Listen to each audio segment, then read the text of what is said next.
세계 여러 다양한 대륙마다 역사와 문화 또 인종도 다릅니다. 근데 전 세계적으로 이 보편적으로 나타나는 현상 한 가지가 있대요. 뭐 여러 것이 있겠지만 그 중에 저는 오늘 양극화에 대해서 이야기를 하려고 합니다. 양극화, 서로 다른 두 개가 극단적으로 점점 멀어지는 것. 이게 지금 전 세계적으로 나타나는 보편적인 현상이랍니다. 이 양극화는요, 정치, 경제, 사회, 문화 등 다양한 그런 영역에서 나타나고 있습니다. 뭐 좀 쉽게 우리 경제적인 불평등에 대해서 이렇게 말할 수 있죠. 가진 사람들과 가난한 사람들 간의 격차가 점점점 벌어지고 있습니다. 그리고 정치적인 그런 이 양극화도 있습니다. 서로 정치적인 견해가 다른 사람들끼리 서로 다른 사람을 비판하고 혐오하는 것들이 더욱 극단적으로 치닫고 있습니다. 뭐 우리나라도 미국도 뭐 중동도 예외가 아닙니다. 또 우리가 문화적으로 보면 우리 주변에서 정말 요즘은요 다양한 운동과 좋은 그런 다이어트 프로그램들이 정말 많은 것 같아요. 뭐 우리가 평일에 한강변을 가보거나 뭐 여러 산에 가보면 정말 운동을 하는 사람들 또 여러 동호회가 정말 열심히 운동하고 즐길 줄 압니다. 그런데 반대로 또 다른 일련의 사람들이 있습니다. 오히려 이렇게 좋은 환경이고 문화임에도 불구하고 여러 가지 각종 스트레스로 몸과 마음의 밸런스가 깨어져서 정말 이 삶의 열정과 어떤 기대감도 놓아버린 그런 사람들도 점점 늘어나고 있습니다. 한마디로 정신과 몸의 양극화 현상도 뚜렷하게 나타나고 있습니다. 그것은 영적으로도 마찬가지인 것 같습니다. 성경은 말세가 될수록 하나님을 찾는 사람들이 더 많다고 이야기합니다. 그런데 또 반대로 죄와 이 세상의 욕심에 빠져서 하나님과 점점 상관없이 멀어지는 사람들도 더 많아진다고 합니다. 오늘 우리가 함께 읽었던 이 말씀은 이 본문 앞에 오순절에 마가의 아지트에서 120명에게 이 특별한 성령의 역사가 일어난 것에 대해서 사도 베드로가 설명하는 장면입니다. 베드로는 오늘 말씀을 통해서 이 성도들의 신앙생활에서 성령의 역사가 얼마나 중요한지, 이 성령의 역사 없이 정말 우리가 성도의 삶을 살 수 없다는 그것을 강조하고 있습니다. 우리가 오늘 본문을 쭉 읽어보면 뭐 여러 가지 내용이 있습니다만은 핵심적인 두 단어에 집중해야 됩니다. 하나는 뭐냐 하면은 성령이에요. 계속 성령에 대한 이야기가 나오고 또 하나는 때입니다. 때.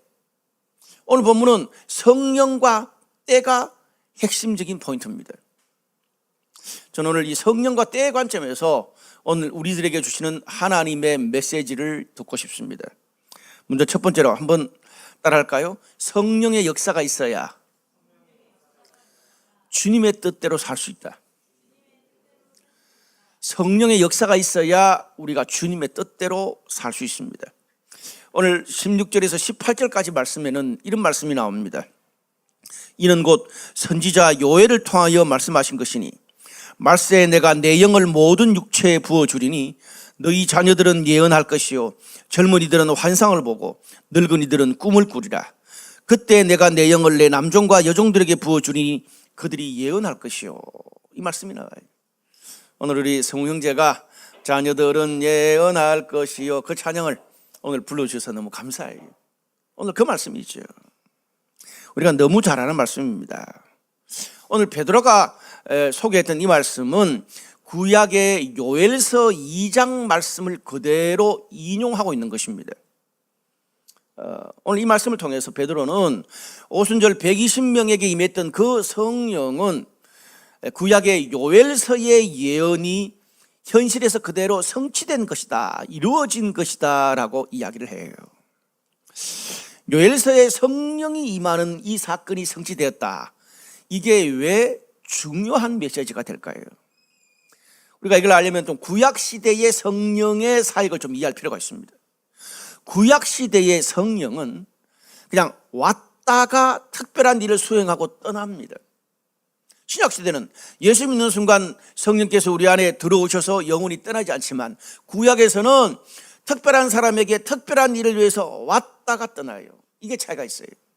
또 구약 시대는 하나님께서 당신의 일을 이 땅에 행하실 때에 천사들을 통해서 일을 하시거나, 아니면 특별한 소수의 사람들에게 하나님의 영이 그들에게 임해서 왕, 제사장, 선지자가 되어서 그들이 누구도 할 수 없는 특별한 하나님의 일을 하게 되는 것이 구약의 성령의 사역의 패턴입니다. 특별한 소수에게 임해서 하나님의 특별한 사역을 감당하게 했어요. 하나님의 영이 임해서. 그런데 이제 신약 시대, 예수님이 십자가에 죽으시고 부활하고 난 이후에부터는 신약 시대가 시작된 거예요. 신약 시대의 성령의 사역은 구약과 다릅니다. 이제는 선택된 소수의 사람들이 아니라 예수 믿는 모든 각 사람들 내면에 그 안에 성령이 역사하셔서 모든 사람들이 주님의 뜻과 사명을 감당할 수 있게 하십니다. 모든 사람이에요. 내 안에 계신 성령이 일하셔서.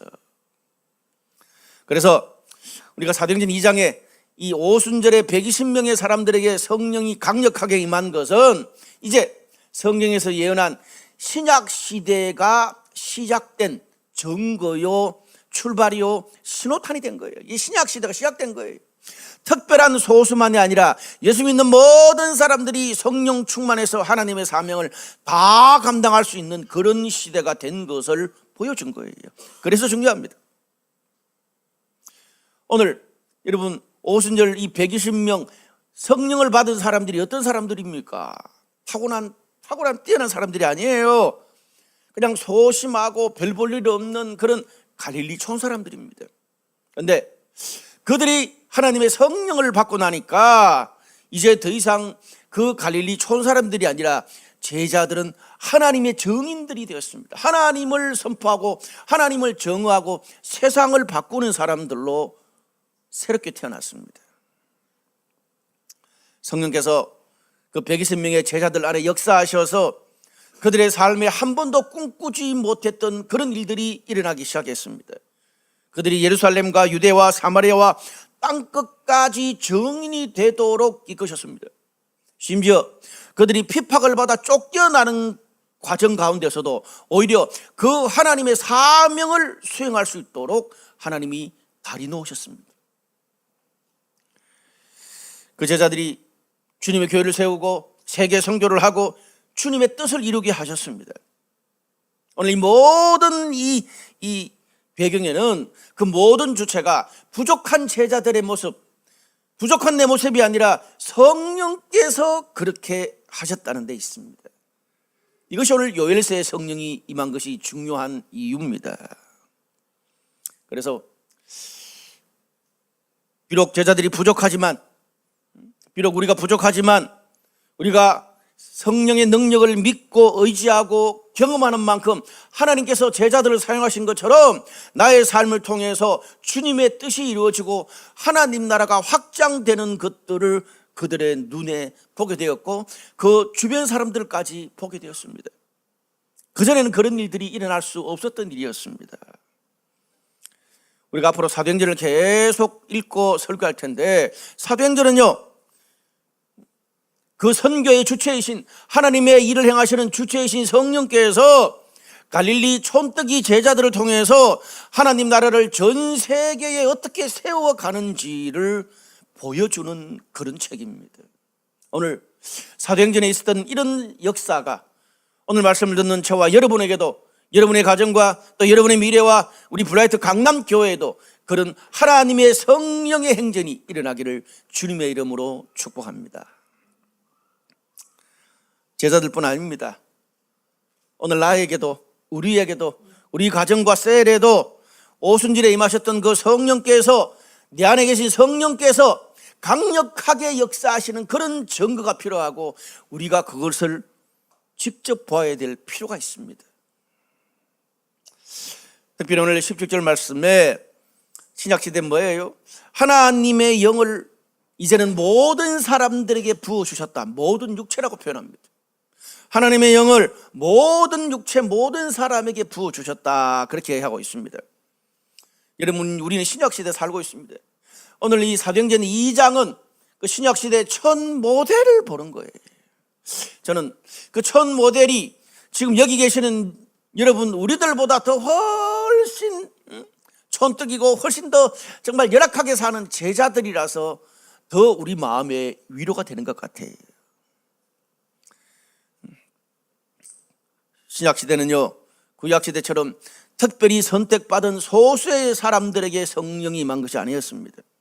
또 저처럼 특별히 사명을 받은 목회자나 앞장서서 일하는 리더들이나 성경을 100번은 읽고 매일 기도 한 2시간은 하고 그리고 통성기도를 좀 잘하는 그런 사람들에게 성령이 더 많이 임한다고 성경이 이야기하고 있지 않습니다.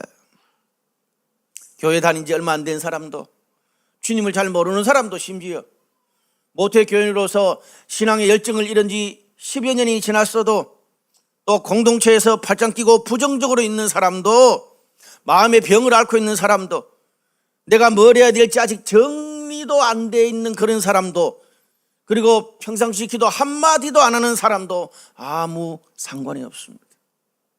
오늘 성경은 어떻게 말합니까?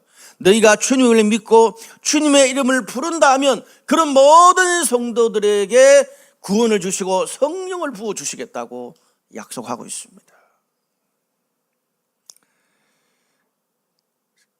그렇게 성령이 역사하면 연약하고 부족하고 낙심하는 그런 사람들조차도 주님의 뜻대로 살 수 있는 힘과 능력을 얻고요, 주님의 사명을 감당할 여건도 허락하십니다.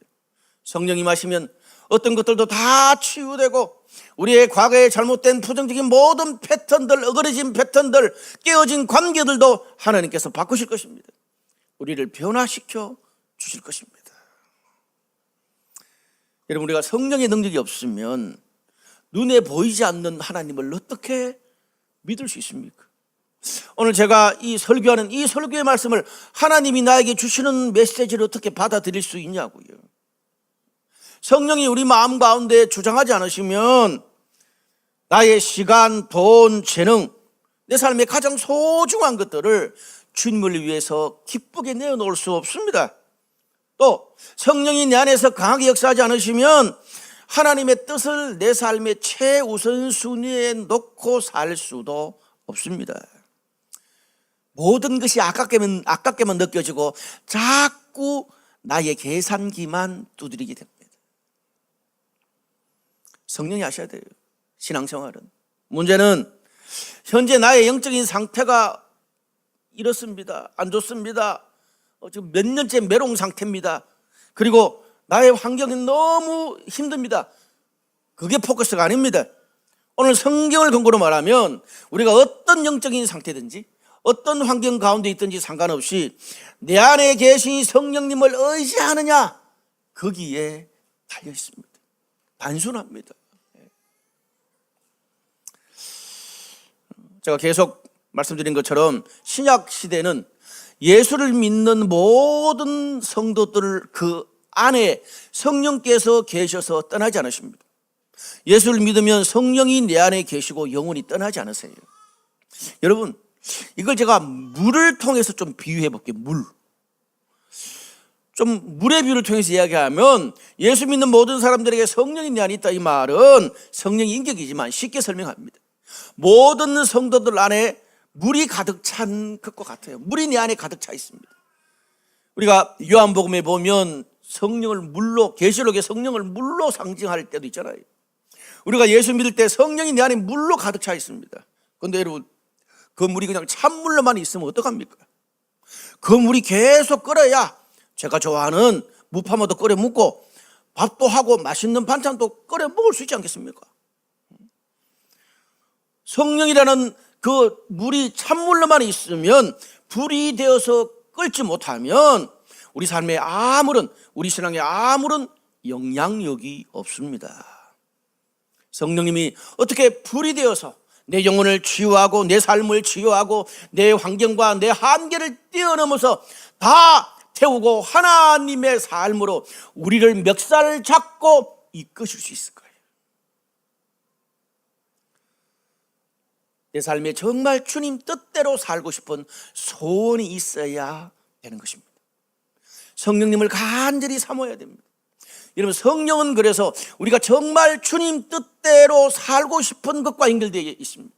하나님, 내 지금 영적 상태가, 내 마음 상태가, 내 환경이 이럴지라도, 내 힘으로는 도저히 안 되더라도 내가 지금까지 주님 앞에 한 짓을 볼 때는 정말 이거는 너무 부끄럽지만, 그러나 내가 오늘 말씀을 들으면서 주님 뜻대로 살고 싶습니다. 다시 주님께 돌아가고 싶은 그런 마음이 있습니다. 성령님을 사모합니다. 성령께서 내 안에서 일해 주시고 역사하시고 그 성령의 물이 끓어서 불이 되어서 내 삶 전체를 하나님의 삶으로 이끌어가 주십시오. 그런 사모하는 사람에게 성령을 주시는 것입니다. 두 번째로 한 번 더 따라합시다. 성령이 역사하면 성도들의 삶에 하나님의 증거가 시작된다. 성령이 역사하면 성도들의 삶에 하나님의 증거가 시작됩니다. 오늘 17절 말씀에 하나님이 말씀하시기를, 하나님이 말씀하신 거예요. 하나님이 말씀하시기를 말세에 내가 내 영을 모든 육체에 부어주리니 너희의 자녀들은 예언할 것이요 너희의 젊은이들은 환상을 보고 너희의 늙은이들은 꿈을 꾸리라. 너무 잘 아는 말씀 아닌가요? 이 말씀에 너무 놀라운 하나님의 메시지가 숨어 있습니다. 이건요, 성령이 성도들에게 임할 때에 성도들의 삶에 일어나는 하나님의 증거를 세 부류의 사람들에게 비추어서 이야기를 해주고 있는 것입니다. 그럼 먼저 첫 번째로 어떻게 말합니까? 성령이 임하시면, 따라합시다, 자녀들이 예언을 하게 된다. 성령이 임하시면 자녀들이 예언을 한대요. 무슨 말입니까? 흔히 우리가 예언이라 그렇게 말하면 내가 언제 이직을 해야 되지? 내가 언제 집을 사야 되고 나는 어떤 배우자를 만나고 내년에 내 주식이 오를까? 이렇게 미래를 점치듯이 내다보는 그런 것이 아닙니다. 성경에서 말하는 것은. 성경에서 말하는 예언은 그런 사적이고 개인적인 것을 예측하는 게 아니에요. 우리가 구약에서의 예언자들이 예언할 때 보면 그 예언이 뭡니까? 구약에서의 예언은 하나님께서 시대를 향해서, 공동체를 향해서, 특별한 상황을 향해서 하나님의 계획과 일하심과 뜻을 전달해 주는 것이 예언입니다. 그래서 아무나 할 수 없습니다. 구약에는 제사장이나 선지자나 하나님의 영으로 특별하게 기름 부음 받은 사람들만 예언할 수 있습니다. 그러다 보니까 예언을 다룰 때, 하나님께서 하나님의 예언을 다룰 때 굉장히 엄격하게 엄하게 다루셨습니다. 하나님의 뜻을 곡해하거나 이 선지자들이 사적으로 악용하면 반드시 하나님의 준엄한 심판과 저주를 받았습니다. 왜 그럴까요? 하나님의 뜻이라는 명분으로 한 사람과 공동체를 잘못하면, 곡해하면 파멸시킬 수 있기 때문에 그렇습니다. 그만큼 예언은 중요합니다. 한 사람과 공동체에. 근데 이제 신약 시대는 어떻습니까? 제사장이나 선지자나 특별한 사람들이 예언하는 게 아니라 성도들 안에 계신 성령께서 각 사람에게 역사하셔서 내 삶에 일하시는 주님의 뜻을 알게 되고 내 삶을 이끄시는 주님의 뜻을 발견하게 되는 거예요. 우리가 큐티를 하고 또 예배에서 찬양과 설교를 듣고 셀 모임에서 서로를 나누고 또 기도하면서 나를 향한, 서로를 향한 주님의 뜻과 메시지를 발견하게 됩니다. 여러분, 우리가 예배를 통해서, 셀 모임을 통해서, 말씀을 통해서, 찬양을 통해서 듣잖아요. 내가 어떻게 살아야 될지, 내가 무엇을 선택하고 하나님 앞에 조심해야 될지, 또 그동안 내가 살아왔던 가치관과 패턴과 감정은 이건데 오늘 말씀을 들으면서 내가 그렇게 살 게 아니지, 주님 뜻대로 살아야지 행동을 바꾸고 선택지를 바꾸게 됩니다. 그동안에는 눈에 보이는 현실에만 나의 모든 에너지를 집중했습니다. 당연하잖아요, 사람이. 무엇을 먹을까? 무엇을 또 살까? 무엇을 또 준비하고 쌓아놓을까? 그런 데만 관심이 집중되어 있습니다. 그런데 성령께서 임하시면 전혀 우리 삶에 보이지 않는 것들이 보이게 됩니다. 뭡니까? 내 삶에 하나님이 원하시는 것이 뭔지, 하나님이 나를 통해서, 우리 부부를 통해서, 우리 자녀를 통해서, 우리 가정을 통해서, 내 비즈니스를 통해서 무엇을 하기를 원하시는 것이지를 자꾸 보게 되고 관심을 가지게 됩니다. 하나님이, 성령께서 그런 마음을 주세요. 내 삶만이 그런 게 아닙니다. 내 주변에 있는 사람들, 내 사랑하는 가족들과 세론들과 주변 사람들, 심지어 내가 관심이 없고 싫어하는 사람들에게조차도 언뜻 그들을 향한 하나님의 뜻이 보이고, 또 나를 통해서 그들에게 일하실 하나님의 사연들이 자꾸 생각나기 시작합니다. 거기서 멈추지 않고 그런 것을 한 가지 순종하고 두 가지 순종하고 자꾸 공동체와 함께 하다 보면 어느 날 그 하나님의 선한 일에 자꾸 중독이 되어서 자꾸 더 많이 하고 싶고 자꾸 더 많이 하나님께 섬기고 싶습니다. 결국 그러다가 주님의 관심이 나의 관심이 되고, 주님의 뜻이 내 뜻이 되고, 주님의 나라가 내 인생의 미래가 되어가는 거예요. 성령께서 그렇게 하세요. 간혹 우리 주변에 많은 사람들을 보면 삶이 힘들어서 오늘 밤에 눈을 감으면 내일 아침에는 다시 눈 뜨기 싫다, 그렇게 말하는 사람들이 있습니다. 우리도 성령을 받기 전에는 그랬습니다. 근데 성령께서 내 마음 가운데 역사하시고 내 마음을 붙드시고 내 영혼을 붙드시고 성령께서 강력하게 일하시면 이상하게, 과거에는 안 그랬는데 내일 직장에서 쫓겨나고 사랑하는 사람들이 떠나고 매달마다 수백만 원씩 빚을 갚아야 되고 지구의 종말이 온다고 할지라도 걱정은 되는데 불안하지 않습니다. 쓰러지는 것 같은데 망할 것 같지가 않습니다. 그런 상황에 주일 예배와서 예배를 드리는데 이상하게 은혜가 되고 눈물이 나고 기뻐하는 그런 마음들을 하나님이 주십니다. 인간의 마음으로는 될 수 없는 거죠. 내일 죽어도 전혀 후회가 없습니다. 왜냐하면 사랑하는 주님의 천국 잔치에 나와 함께 섬기고 동력했던 그 수많은 신앙의 사람들이 그 주님의 천국 잔치에 영원히 참여할 것이기 때문에 죽음은 우리에게 단순히 슬프고 끝이 아니라 영원한 하나님 나라의 새로운 시작이라는 그런 생각이 내 삶의 확신으로 들게 됩니다. 오늘 제가 하는 말들이 목사님 하는 말씀이, 목사님 굉장히 현실적으로 설교하시는 분인데 오늘 지금 목사님이 하시는 말씀이 내 삶과 너무 거리가 먼 딴 나라 말처럼 들리는 분이 있으실 겁니다. 딴 나라 말 맞습니다. 저도 성령을 경험하기 전에는 딴 나라 말처럼 들렸습니다. 그런데 말입니다, 제가 목회를 하게 된 것도 이 성령이 내 안에 역사하고부터, 여러분 제가 목회를 할 스타일입니까? 아니잖아요. 성령께서 그렇게 하신 거예요. 그런데 말입니다, 여러분, 실제로 내 삶에 오늘 요엘서에 임하셨던 성령께서, 또 120명에게 임하셨던 성령께서 내 삶에도 요엘서의 성령의 예언이 만약에 성취된다고 한다면, 또 반대로 나는 절대로 맨정신으로 그렇게 살 수는 없습니다, 너무 딴 나라 이야기라는 생각이 드는 분이 계시다면, 그런 분이 계시다면 성령님을 꼭 만나고 경험하시기를 바랍니다. 딴 나라 말이 아닙니다. 두 번째로, 성령이 임하시면 따라합시다. 젊은이들이 환상을 본다. 이게 환상이라는 단어가 나와요. 근데 이 환상이라는 단어가 우리가 흔히 환상 그러면 뭡니까? 뭐 잠결에 비몽사몽에 막 용이 막 날아다니고 어느 날 갑자기 내가 구름을 타고 막 전 세계의 왕이 되어 다스리는 그런 뭐 말도 안 되는 그런 환상을 이야기하는 그런 게 아닙니다. 이 말은, 여기서 말하는 환상은 구약에서 하나님께서 당신의 뜻을 너무나 명확하게 보여주는 확실한 증거가 되는 이 통로로서 환상을 말합니다. 자, 그런 환상이 어디 있습니까? 다니엘이, 나라가 망하고 이방 땅에서 신앙생활을 했던 다니엘이 뭐예요? 말년에 큰 동상의 환상을 보게 됩니다. 그 큰 동상의 환상을 보면서 천년 뒤에 2000년 뒤에 하나님이 주관하시는 세계의 흥망성쇠에 대한 하나님의 뜻을 알았습니다.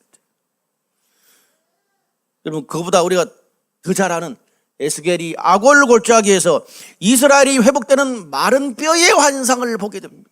마른 뼈의 환상. 성도가요, 하나님이 주시는 이런 확실한 증거로서 다니엘이 보았고 에스겔이 보았던 이런 하나님이 그 성도의 삶에 주시는 이런 확실한 증거를 내 삶의 환상으로 보게 되면 신기하게 과거에는 빌빌거리고 그렇게 부정적으로 살았는데, 하나님과 관심 없이 살았는데, 이런 하나님의 내 인생을 향한 확실한 증거를 보게 되면 그때부터 사람이 달라집니다. 내 삶에 어떤 고난과 핍박이 몰려와도 물러서지 않습니다. 나에게 주신 그 주님의 환상을, 주님의 뜻을 이루기 위해서 인생을 걸고 목숨까지 걸게 되더라고요. 미친 짓도 합니다. 제가 그랬습니다. 저는 부끄럽지만 제 이야기를 좀 이 환상과 관련해서 하고 싶습니다. 제가 30대 후반입니다. 부목사로 있을 때 본의 아니게 이 대학부의 목회자가 인솔해서 가야 될 그런 중국 단기 선교를 어쩔 수 없이 일이 생겨가지고 제가 대타로 그냥 중국 단기 선교회 청년들을 데리고 인솔을 하게 됐습니다. 어쩔 수 없이 왔어요. 빨리 끝내고 난 가야 돼. 그래서 어떤 집회에 갔습니다. 청년들을 데리고. 그러니까 나는 그냥 어쩌다 왔으니까 그냥 뒤에 앉아서 그냥 할렐루야 그러고 있었지만, 뒤에 앉아가지고 빨리 안 끝나나 잡생각하고 있었습니다. 근데 마지막 시간에 어김없이 설교자가, 우리 교회 오래 다니는 사람들은 딱 그 다음 시간에 딱딱 뭐가 될지 알잖아요. 딱 마지막 설교 끝마치고 찬양이 막 이렇게 나의 가는 길에 주의 축복이 있으리 이런 거 막 나오더라고요. 또 콜링 하려는 갑다. 짜증나더라고요. 저도 그런 걸 많이 했지만, 그게 보니까 진짜 선교 콜링, 주님 나라 콜링에 별로 와닿지가 않았습니다. 왜? 그 강사가 불로 하는 스타일이야. 나하고 스타일이 너무 안 맞아. 그러니까 여러분 그렇잖아요. 강사가 내 마음이 안 맞으면 기도하고 싶은 마음도 안 생기잖아요. 그냥 진정성이 없잖아요. 저도 그랬어요. 제가 그걸 알기 때문에 여러분 스타일하고 안 맞는 제 설교를 듣고 있는 분들이 얼마나 힘들지도 제가 이해해요. 그래도 하나님이 역사하시더라고요. 그냥 아유 이러고 있었는데, 어느 순간에 분명한 하나님의 음성 두 마디가 들렸습니다. 여러분, 저는 신비적인 거하고 좀 거리가 멉니다. 제 인생에서 하나님이 그렇게 명확하게 하나님의 음성을 들려주시거나 환상을 본 케이스가 거의 세 손가락 꼽습니다. 지금 제가 말씀드리는 게 세 손가락 중에 하나예요. 딱 두 마디. 너무 뜬금없습니다. 네가 다음 세대와 한국교회를 섬기게 될 것이다. 네가 다음 세대와 한국교회를 섬기게 될 것이다. 내가 그때 부목사 30대 후반인데 어쩔 수 없이 끌려왔는데 그 말이 나하고 맞겠습니까? 제 삶에 그 하나님의 확실한 증거를 받아들이는데 10년 이상이 걸렸습니다. 나처럼 이기적인 사람이 무슨 한국교회 사역이야. 이평 목사님은 그 성도들이 한국교회입니다. 저는 지금도 제가 한국교회 사역을 하고 있는데 왜 하는지 잘 몰라요. 그냥 하는 거예요. 하나님이 저한테 주신 메시지니까. 다음 세대하고 같이 사역하면 춥고 배고픕니다. 다음 세대가 힘듭니다. 어른들은 섬기기도 잘하지. 다음 세대는 까칠하고 힘들어요. 설득하기가 쉽지 않습니다. 근데 시간이 지나면서 자꾸 하나님이 반복적으로 말씀을 읽어도 사람을 만나도 자꾸 제 마음에 그런 마음을 주시고 제 삶을 이끌어가기 시작하십니다. 결국 그 하나님의 메시지가 나를 향한 거부할 수 없는 하나님의 뜻이요 주님 나라를 위한 송창근 목사의 하나님이 주시는 환상이 되었습니다. 그것을 하나님이 나의 인생에 주신 환상으로 받아들이니까 어떻게 해요? 나에게 유익이 되든 손해가 되든 남들이 뭐라고 하든 열매가 많든 적든 상관없이 내 평생에 이루어야 될 주님의 뜻, 하나님의 증거가 되었습니다. 여러분, 오늘 성경이 뭐라 그래요? 젊은이들에게 환상이 필요하다고 말합니다. 젊은이들에게 왜 이런 하나님의 환상이 필요할까요?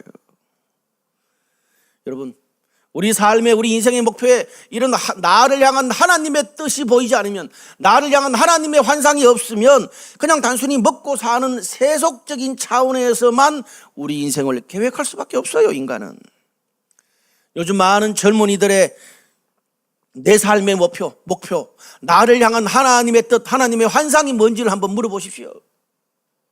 거의 10이면 9은 없습니다. 대부분 아마 어떻게 하면 경쟁사회에서 남들보다 좀 더 앞서가기 위해서 더 많은 커리어를 쌓고 안정된 직장생활과 높은 연봉을 받고 어떻게 하면 내가 더 많은 것을 누릴 수 있을까가 그들의 목표입니다. 결혼이, 직장이, 집과 차가, 누리는 삶이 내 삶의 목표, 환상이 되었습니다. 저는 그것이 필요 없다고 말하는 게 아닙니다. 그것이 정말 중요하고 우리 삶의 행복을 위해서 더 많은 기회를 주는 것입니다. 저는 성도들이 거기에 최선을 다하라고 말하고 싶습니다. 최선 다해야 돼요. 우리 블라이트 강남교회는 다른 어떤 교회보다 거기에 더 최선을 다하도록 가르칩니다. 그런데 여러분, 그 세속적으로 먹고 사는 그 모든 것이 하나님 앞에서 성도로서 내 삶의 궁극적인 목표가 된다면 그것보다 더 슬픈 게 없습니다. 그건요, 내 삶에 먹고 사는 것만 있지 주님의 뜻과 하나님 나라의 환상이 내 삶에는 아무 상관이 없는 거예요. 내 인생의 목표가 내 뜻과 내 욕망으로 가득 차 있는데 그거하고 주님의 뜻하고 무슨 상관이에요? 안 그래요? 내가 집을 샀어요. 내가 좋은 직장 갔어요. 주님하고 무슨 상관이냐고요. 그런 거는 사실 솔직하게 말해서 그냥 내 힘과 내 계획과 내 능력으로 살면 돼요. 뭐 성령이 내 안에서 역사하시고 예루살렘과 유대와 사마리아하고는 사실 상관없는 거예요. 우리가 주님 뜻에 붙잡혀서 살지 않으면 어느 날 성령께서 나의 삶을 멱살 잡고 생각지도 않은 예루살렘으로 이끌고 생각지도 않은 온 유대와 사마리아 땅끝의 자리에 나를 갖다 놓는 그런 것은 상상할 필요도 없습니다. 사도행전 1장 8절 성령이 너희에게 임하시면 온 유대와 사마리아 땅끝까지 아무 상관없어요. 사실은 내하고. 마가복음 6장 33절에 보면 이런 말 있잖아요. 너희는 먼저 그의 나라와 그의 의를 구하라. 그리하면 이 모든 것을 너희에게 더하시리라. 이 본문 앞에 뭐가 있는 줄 아세요? 너희는 무엇을 먹을까 마실까 염려하지 마라. 여러분, 이게 쉽습니까? 이건 비밀입니다. 내 삶에 하나님의 뜻을 이루는 환상이 있고 거기에 순종하는 경험이 있을 때에 내 삶에서 체득되는 것이지 절대 경험하지 않으면 이거는 완전히 나와 상관없는 말씀입니다. 세 번째로 성령이 임하시면 따라합시다. 늙은이들은 꿈을 꾼다. 여러분, 우리가 꿈을 꾼대요. 늙은이들이 꿈을 꾼다. 좀 앞뒤가 좀 안 맞지 않습니까? 여기서 꿈을 꾸는 거는 뭐 자신이 그냥 뭐 막연하게 뭐 하고 싶다 희망 고문으로서 떠올리는 꿈을 말하는 게 아닙니다. 하나님이 그들의 인생에 반드시 일하게 하시는 확실한 비전을 주는 것을 말합니다. 그게 비전이에요. 여러분, 비전하면 늙은이하고 맞을까요? 젊은이하고 맞을까요? 여러분, 늙은이한테 비전을 던지면 이상해집니다. 늙은이들이. 오히려 이 비전이라는 말은 앞길이 창창한 젊은이들이나 열정과 커리어가 있는 중년들한테 맞는 덕목이에요. 그런데 오늘 성경이 뭐라 그래요? 은퇴하고 모든 게 구닥다리고 젊은 사람들하고 커뮤니케이션도 안 되고 이제는 모든 것에서 물러나서 편하게 쉬면서 인생을 마무리할 노인들에게 하나님의 새로운 비전을 너희가 받게 될 것이다. 성령이 마시면 그렇게 말합니다. 여러분, 젊은이들과 중년들이 비전을 이룰 기회나 확률이 많습니까? 늙은이들이 이룰 확률이 많습니까? 어떤 면에서 나이 50, 60, 70에 뭘 바꾸다가 잘못하면 인생 종칠 수가 있습니다. 불가능해요. 그런데 성경이 뭐라 그래요? 그럼 불가능한 일을 이야기합니다. 성령이 임하시면 꼰대 같은 노인들에게 하나님의 새로운 비전이 생긴대요. 여러분, 제가 이런 꼰대 같은 노인의 관점에서 한번 성경을 봤어요. 하나님의 비전이 이루어지는데 노인들이 성경에서 혁혁한 공을 세웁니다. 여러분, 성경에 이 하나님의 새로운 비전을 시작하는데 구약을 보면 노인들의 스토리로 가득합니다. 아브라함이 본토 친척 아비집을 떠나서 무려 1600km를 여행하면서 가나안 땅에서 완전 새로운 삶을 시작했습니다. 몇 살 때? 75살 때. 더한 사람도 있습니다. 앞으로 더한 사람들이 막 나와요. 여러분, 모세는 이집트 왕궁에서 40년 살았고 광야에서 40년을 사는 80년 동안 기구한 삶을 살다가 80살에 출애굽의 지도자가 됐습니다. 와우.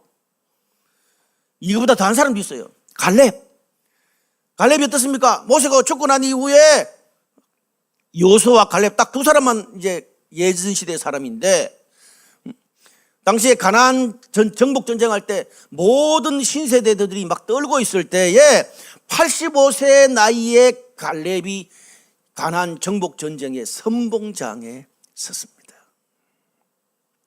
거기에 비할 바는 아니지만 저도 45살 때 하나님이 제게 주시는 그 환상 때문에, 그 하나님이 주신 새로운 비전 때문에 말도 안 되는 새로운 도전을 홍대에서 시작했습니다. 사랑하는 여러분, 우리들 가운데서 나는 나이가 너무 많아서, 너무 구닥다리라서 젊은 세대들하고 소통이 안 된다 그래서 주류에서 밀려나서 경력이 단절돼서 나는 지금 아무 이런 것도 없고 나의 어떤 커리가 전혀 없어서 답답해하는 분들이 계십니까? 뜬구름 잡는 소리 같은데 성령님을 사모하고 붙잡으시길 바랍니다. 성령께서 여러분에게 임하면 없던 능력도 생기고 없던 인맥도 생기고 없던 새로운 장도 열리고, 그것이 안 되면 세상을 바꾸어서라도 여러분을 예루살렘의 온 유대와 사마리아의 땅끝까지 세우실 것입니다. 성경 이야기고 제 경험 이야기이기도 합니다. 저는 최근에도 그걸 자꾸 경험해요. 말씀에 결론을 맺겠습니다. 우리가 오늘 본문을 보면 성령과 때라는 단어가 계속 같이 얽혀서 나옵니다. 성령과 때. 특별히 오늘 18절에서 20절을 보면 말세의 때에 나타날 두 가지 징조에 대해서 서로 비교하고 있습니다. 하나는 뭡니까? 긍정적인 겁니다. 말세에 일어날 긍정적인 일. 그때에 내가 내 영을 내 남종과 여종에게 부어주리니라는 이 단어는 에케오라는 헬라어입니다. 미래의 능동형 동사예요. 이게 뭐냐 하면 한여름에 그냥 단순히 그냥 물을 따라주는 부어주는 게 아니고, 한여름에 그냥 한여름에 그 장맛비가 막 억수처럼 막 빠른 시간에 억수처럼 300mm, 500mm 막 퍼붓는 한 시간 만에, 그게 바로 부어주리니라는 말이에요. 미래형 능동태 동사라 그랬잖아요. 무슨 말입니까? 2000년의 제자들에게 한 번 성령이 오신 것으로 끝나지 않고 앞으로도 성령을 사모하는 모든 사람들에게 하나님께서 계속 억수 같은 소나기처럼 폭풍처럼 부어주시겠다는 말입니다. 마지막 때로 갈수록 성령의 역사가 점점 더 커진다는 말이에요. 왜? 성령을 성도들이 사모할수록 급하니까, 말세에 너무 힘든 일이 많으니까 성령께서 폭포수처럼 성령을 부어주셔서 그들의 삶에서 주님 뜻대로 살고 모든 것을 이기게 하시는 것입니다.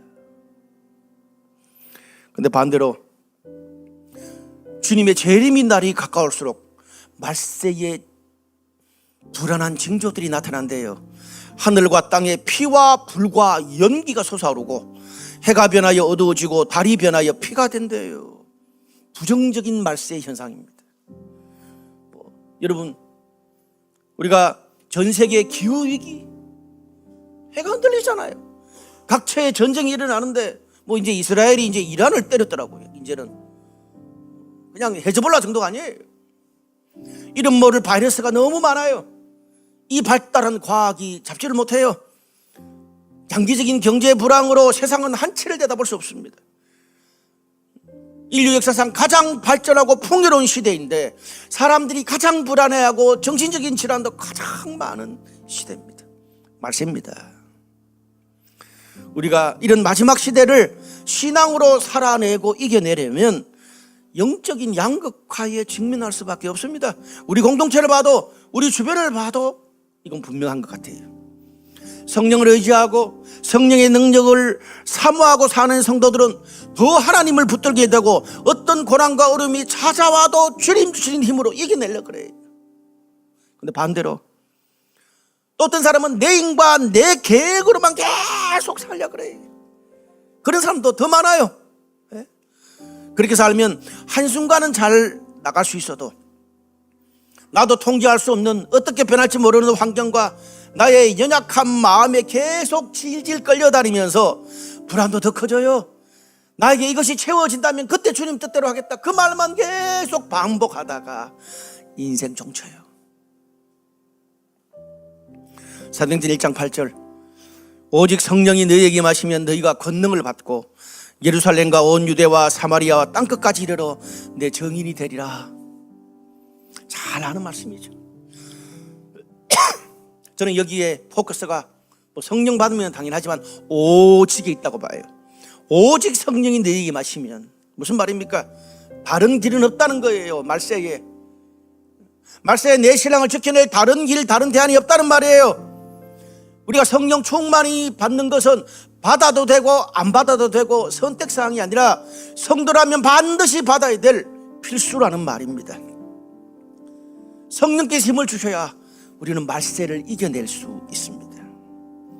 성령을 충만하게 받는 증거가 내 삶에 있고 우리 가정에 있고 우리 셀과 우리 교회에 있을 때에 하나님의 뜻과 하나님의 역사가 드디어 시작될 것입니다.